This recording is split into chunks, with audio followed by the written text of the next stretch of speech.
All right, what's up, guys? Welcome back to the channel. Too Easy Sports Betting. I'm Trice Too Easy, guys. If you're new here, hit the subscribe button. You've been here, give me a thumbs up, leave me a comment. It helps me and my channel a lot. And lastly, if you'd like to join my sports betting community and Discord server, it'll be in the pinned comment and in the description of the video.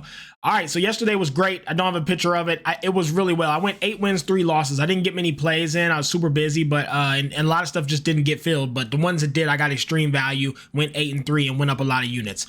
Sorry, I don't have the picture. Anyways, gonna get right into this because it's kind of late. It's 11:30. I want to get this video done. First things first, we'll start with the props, and we'll go over the slate. I'll talk about each game, give you guys my leans, and talk about why I'm on, the bets that I'm on, and kind of how I got there. So let's get right into it, starting with the prop. As always, Aaron Judge over 1.5 bases. Guys, this is Outlier. It's the best sports betting tool and program there is. If you guys aren't tapped in yet, aren't subscribed to it yet, I highly suggest you do. Link for 7 days in the description. I cannot say it. I use this damn thing all day, every day. Anyways, Aaron Judge over 1.5 bases. I continue to just bet this every day blindly. I don't care who he's versus or who's pitching or what it is. Aaron Judge for 2 bases has hit 70% of the time this season. If you just bet this every day, you have a 70% hit rate. It is a winning bet through and through. Plus today, he's versus Tyler McGill, who he gives up some base hits. I think Aaron Judge can for sure get 2 bases on him. So that's the prop I'm on. I posted it in the exchange for plus 100, and I actually got partially filled. So I might end up getting this at plus 100, believe it or not. The exchange is just unbelievable. The value I'm getting, I'm going to make so much fucking money on these damn exchanges. It's so nice to be able to bet against people and lose the damn juice. Anyways, let's get into the slate review. Let me get it pulled up here. I'm lost. Hold on 1 second. I got hella tabs open. Let's lock in. All right. First game of the day, guys. We got the White Sox and we got the Cubs. You got Shane Smith on the bump for the White Sox and Cade Horton on the bump for the Cubs. Guys, Shane Smith is very good. He is a really, really good pitcher. Every time I watch him, I'm impressed. Only 1 home run in 5 starts. Pretty damn good control. Not many hits allowed. He's a really good pitcher. I've been saying this a lot, for a long time, guys. The White Sox starting pitchers are very good. Flip side, he got Cade Horton for the Cubs. He had 1 start so far versus the Mets. 4 innings, 4 hits, 3 runs, and a homer. He looked awful. ERA sitting on a 6.7, and his expected numbers aren't good either. It's very hard to cap this game. I like the White Sox team total over 4.5. Wind is fucking zooming out of this park at like 18 miles per hour. That's why the total's at 11.5. The weather's perfect. It's sunny. It's nice. It's afternoon, and the wind's zooming out. I like the White Sox team total over 4.5 versus Cade Horton, who we just saw cannot pitch well, versus the Mets. The White Sox are hitting really well right now. When they score, it's home runs similar to the Angels. I love the White Sox team total today. Didn't play it, but a heavy lean on there. I didn't play it just because I'm going to run out of units because I'm betting so much on the exchange.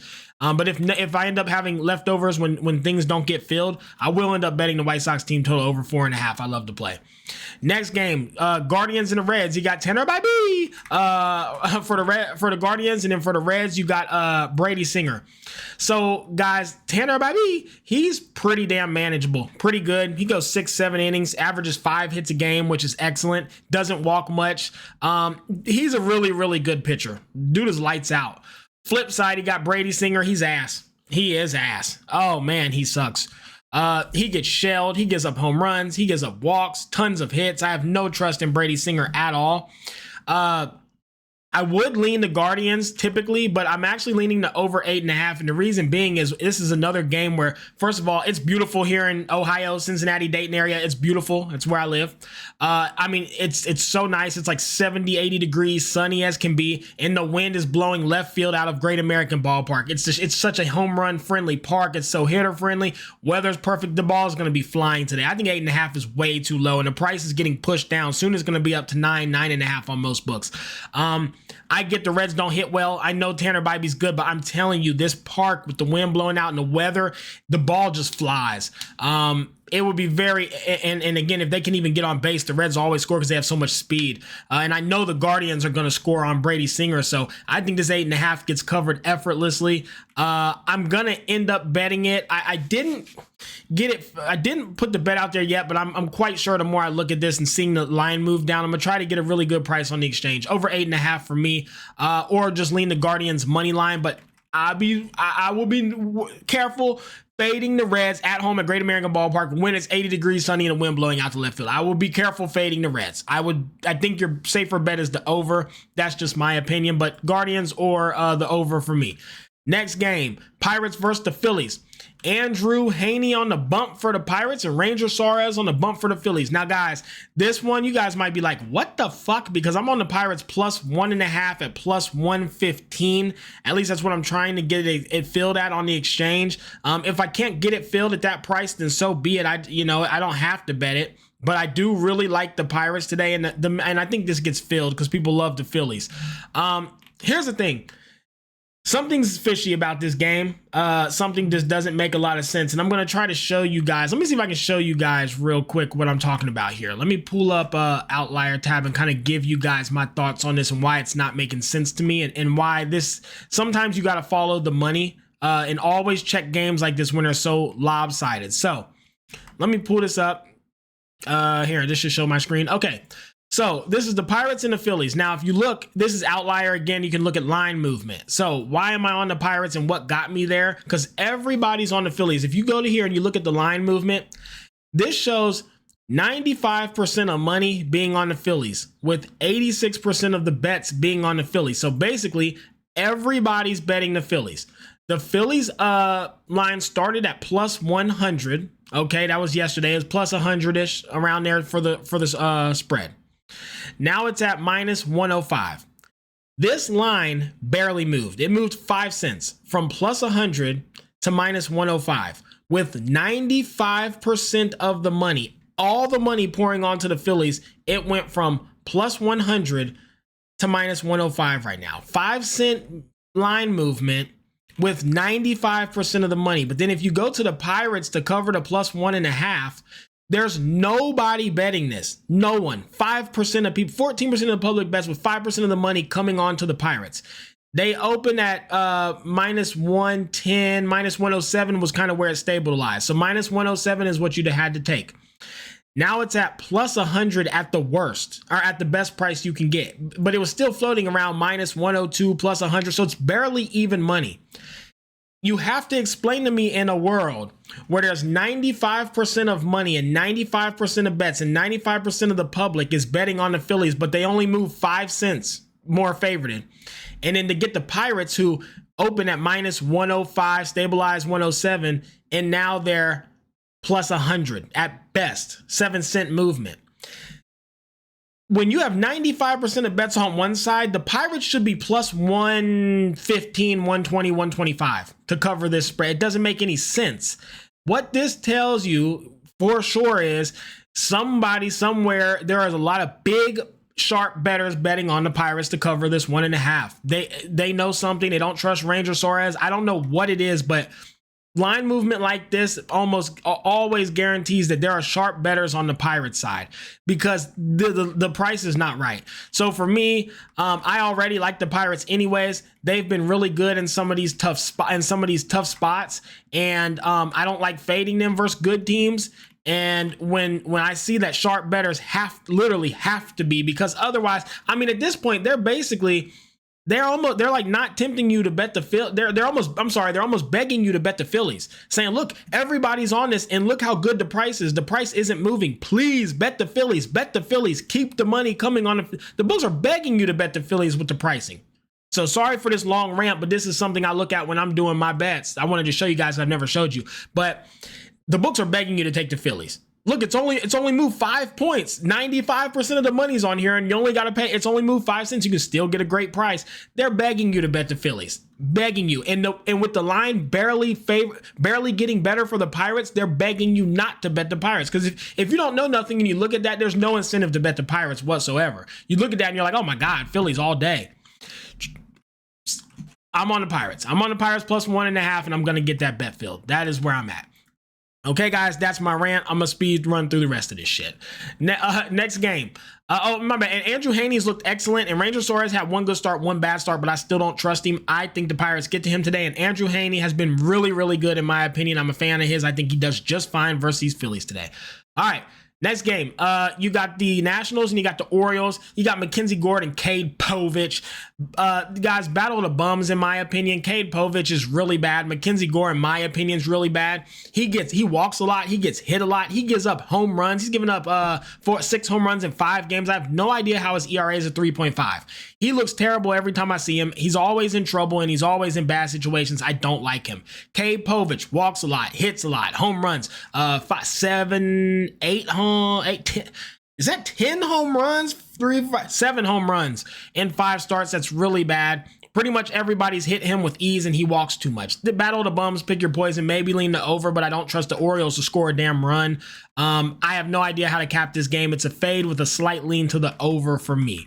Next game, Mets and the Yankees. I'm trying to get this filled at -117, but the Yankees are dropping. Don't know if this one will get filled, but it's out there. Tyler McGill on the bump for the Mets. Carlos Beach Ball Rodon on the bump for the Yankees. Tyler McGill's pretty good. He hasn't seen much strength of bats, though. He did see the Cubs and the Phillies. I'll give him that. They shelled him, though. The Cubs, his last 3 starts have been pretty rough. 4 runs, and 3 runs, only going 4 or 5 innings, a home run in all 3 of his last starts, and 6 walks in his last 3 starts. He's looking shaky. Flip side, Carlos the Beach Ball Rodon by my community has looked really good, but his last game versus the Athletics, they got to him. By far and large, though, man, he's been lights out. He looks excellent. He's in really good form. He's going deep into games. Pitching advantage to the Yankees. Obvious batting advantage to the Yankees. I have to be on them. If I can get the Yankees decent price, that's where I'm going to be. Definitely on them Yankees today. I think they win rather easily. Next game, Tigers and the Blue Jays. You guys already know I'm on the best team in baseball with the Tigers. That just goes without saying. They are a fucking cash cow, and if you've not been betting them every game, I don't know what you're doing. You got Jack Flaherty, who has looked very rough. I am not gonna even try to throw him a life jacket. He's looked terrible. He's getting hit up every game. He's not going deep into games. He's struggling with control. He's giving up home runs. The Rangers hit 4 home runs on him. How pathetic. Flip side, though, Bowden Francis has a worse KDA than Jack Flaherty's 4.6. He's sitting on a 5.4. Not a lot of walks. A lot of home runs and a lot of hits. He gets fucking shelled. That is a nightmare going into the Tigers bats because, my God, do they hit anybody and everybody. Good luck to Bowden Francis today. Tigers are a better ball team. I still give the pitching advantage to Jack Flaherty. I think this is a good spot for him to bounce back and pitch a decent game.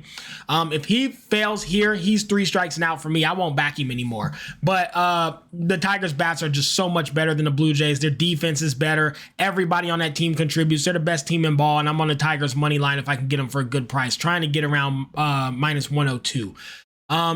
Next game, we got the Braves with Chris Sale, and we got the Red Sox with Garrett Crochet. I'm gonna show you guys one more. The reason why I'm on the Braves today, I'm gonna show you guys something similar to what I just showed you with that other game. Give me 1 second while I get this situated here. I want to get it pulled up so I can show you what I'm thinking. Okay, so I already got this bet filled. I do have the Braves locked in at +108, which is a damn good price. Now, before I get into the reason why, let me actually just cap the damn game. Gotta have so many tabs open. All right, so first things first, Chris Sale. He's not looked great. He's looked pretty rough. He struggled with some control, and he's been getting hit a lot. They're putting the barrel of the ball on his bat. Even when he's getting all these strikeouts, they're still, I think he's been very unlucky, but he has been struggling. I'm not gonna throw him a life jacket. He's been struggling. Flip side, you got Garrett Crochet for the Red Sox, lights out. But he's walking way too damn much. 2 walks, 5 walks, 3 walks, 2 walks, and then 1 his last game. He's walking a lot. He also gets a lot of strikeouts, but he's also had a very, very weak strength of schedule. He hasn't pitched versus nobody. Royals can't hit, Twins can't hit, Blue Jays can't hit, Mariners, they can, and they did hit him. White Sox can't hit. So he has had one of the weakest schedules in all of baseball. However, Chris Sales has not been that good of a schedule either, and he's been getting rocked. So I understand the fear of backing him. However, this is another one where I'm going to show you guys some line movement so you guys can see how I arrived at the Braves bet. So if you look at the line, first things first, nobody's betting the Braves supposedly, right? Only 27% of the money is on the Braves, so nobody's betting them. If you look at the Red Sox, 73% of the money is coming in. So what this says is everyone's betting the Red Sox, everybody. Red Sox open at -120. They're currently -105. How is it that everybody's betting the Red Sox at minus 120. Everyone's betting the Red Sox. 73% of the money is coming in on the Red Sox, but the price is getting better. If you have a game and you don't know who wins, right? And everybody's betting one side, you're going to start adjusting and making that price worse, not better. It's just so you guys can understand basic line movement. So Red Sox, Braves, pick one. Everybody's like Red Sox, Red Sox, Red Sox. Okay, we got to make this price worse and make this price better to even this money out, but they're not. All the money's coming on the Red Sox and they're getting more. Again, the books are begging you to bet the Red Sox. Begging you, even though everybody's already on them, the books are begging them to bet them. Flip over to the Braves. They open at plus 110, and now they're still plus 100 to plus 105-ish on most books. How is that possible? How the hell is this price getting worse from plus 110 to plus 100 when no money's coming on them?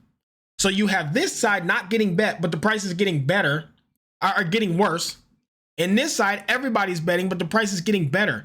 Makes no sense. The books and the sharps clearly know something. This just tells you, hey, there's big money or sharp money on the Braves. The books are begging you to bet the Red Sox. 73% of the public's betting the Red Sox and the price is getting better. The books are over there rubbing their hands. Please keep betting them Red Sox. So they're giving you a better price. Nobody's betting the Braves, but the price is getting worse. Make it make sense. Classic sharps are on the Braves and the books know that the Braves have an edge here somehow, some way. I don't know how. I'm just telling you what the lines are saying. So I am 100% on the Braves. Got them at plus money at plus 108. Already got locked on the exchange, and I'm very happy and comfortable with that bet. And I guarantee I killed the closing line on that one. So watch out for things like this, guys. I don't talk about it much, and I spent probably too much time. Should have just did a video on it. I probably will later, but watch out for stuff like that because it's very telling. How can nobody be betting them, but the price is getting worse? How does that make sense? If they open at plus 110 and no one bets them, we should be getting the Braves at plus 115, plus 120, plus 125 as more money continues to pour on the Red Sox. But the Red Sox at minus 120 should be minus 130, minus 135, but they're getting better. It's very obvious. Sharps are on the Braves and the books want people to bet the Red Sox. Very obvious, guys. And they do this shit a lot. So just wanted to kind of show you guys. Anyways, Braves money line for me. Next game. And this was something similar in this one too, but I've already drilled it enough. You have Taj Bradley for the Rays and you have Max Meyer for the Marlins. Now this one, I'm sorry, on this one, there wasn't no crazy stuff going on. Everybody's on the Rays and the line is moving toward, it makes sense. I'm on the Rays money line, trying to get it at minus 107. I actually already got it locked in on the exchange at minus 107. Taj Bradley, guys, he is an excellent pitcher. Max Meyer for the Marlins, he is ass. He is pure ass. Taj Bradley's sitting on a 4.24 ERA, but I talk about this all the time. Do not let that fool you.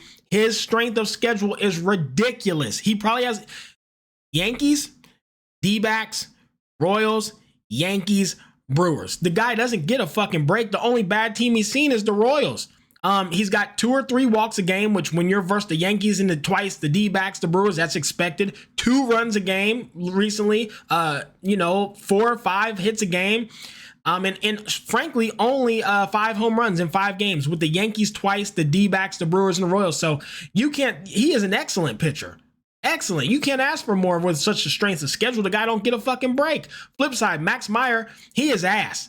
Gets walks way too much, 3 to 4 walks a game. He's given up 3, 4, 5, 7 home runs in 5 starts versus mid-tier, if not bottom-tier lineups. He saw the D-backs in the Athletics, but then he saw White Sox, Reds, and Mariners. So he really hasn't seen much. 10 hits, 5 hits, 5 runs, 5 runs, 5 runs. Dude is ass. He's terrible. Rays money line for me through and through. One of the easiest bets of the day and one of my favorite bets of the day is the Rays money line. Next game, Cardinals and the Royals. You got Andre Palante for them Cardinals, and you have Cole Reagans on the bump for the Royals. Guys, Cole Reagans, he's not good.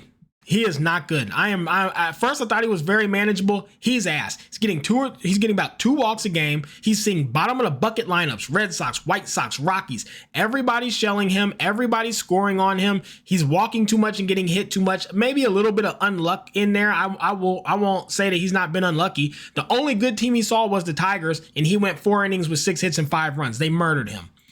Now, he's versed the Cardinals today. Them boys can hit the ball. These Cardinals bats are severely underrated. They hit everybody. These Cardinals bats are really, really good, super underrated and super underpriced.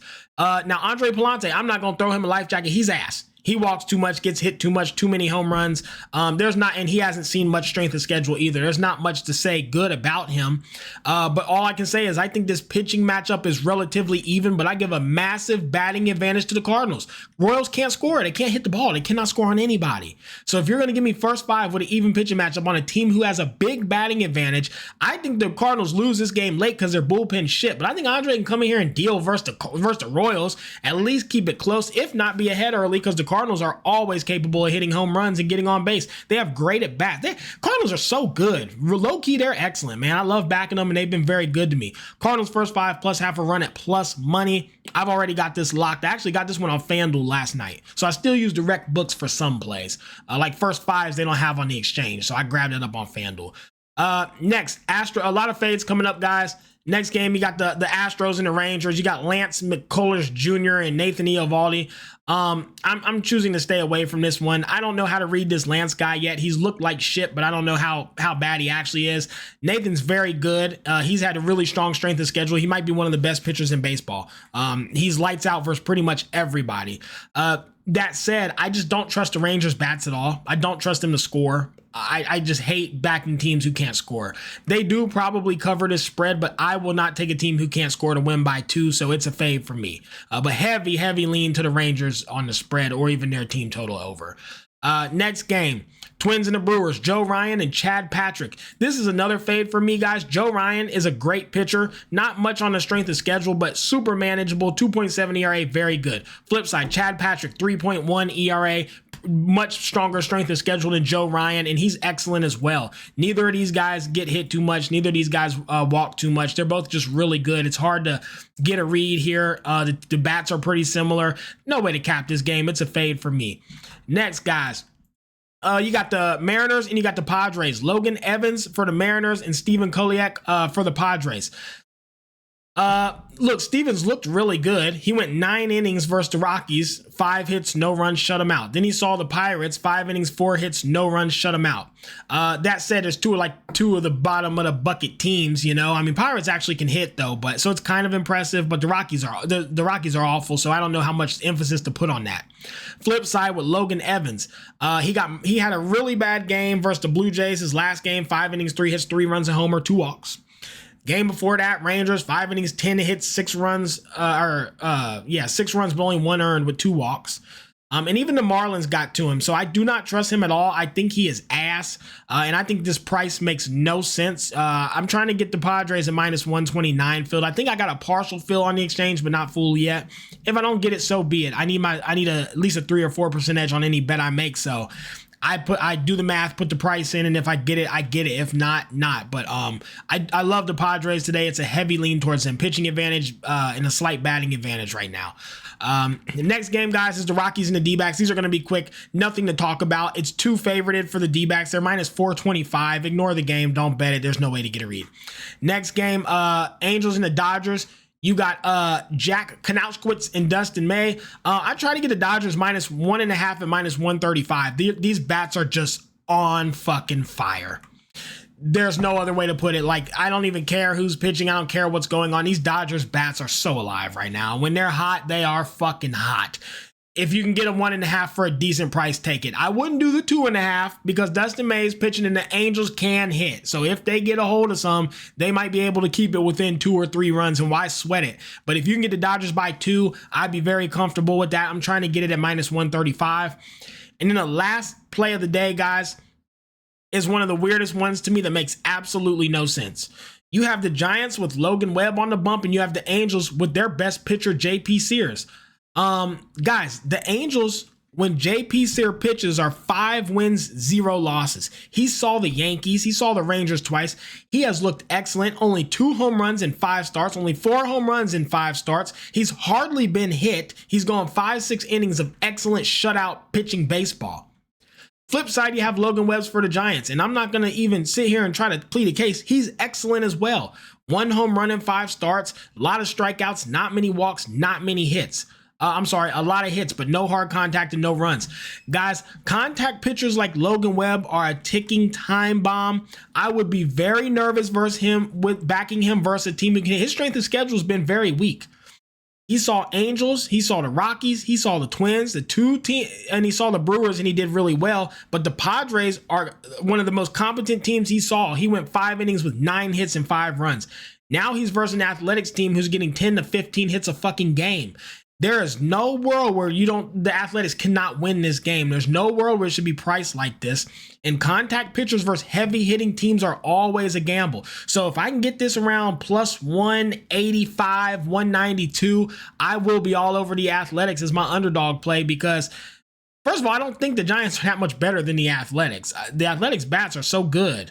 JP Sears is excellent. So you got the Athletics with their best pitcher versus a contact pitcher like Logan Webb. Guys, I wouldn't be surprised if Logan Webb gets shelled tonight and gives up a ton of runs. If he has just a complete meltdown versus a team who is contacting so well. I worry for Logan Webb tonight. I'm going to pray for him. Good luck to him. Anyways, that's all for me. Let's get out of here. Let's get an absolute bag and let's crack these folks.